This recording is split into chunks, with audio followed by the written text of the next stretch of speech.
आज हम एकाबिल टैबलेट लॉर्नॉक्सिकैम इसका जेनेरिक फार्मूला है और ये 4 मिलीग्राम में और 8 मिलीग्राम में अवेलेबल होती है और ये एनसिड्स है, non steroidal anti inflammatory drugs.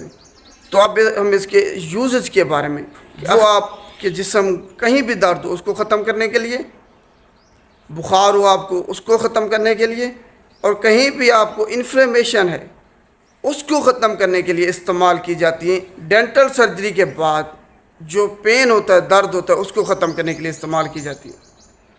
आपके जोड़ों में दर्द है, इन्फ्लेमेशन है जोड़ों में, उसको ख़त्म करने के लिए इस्तेमाल की जाती है।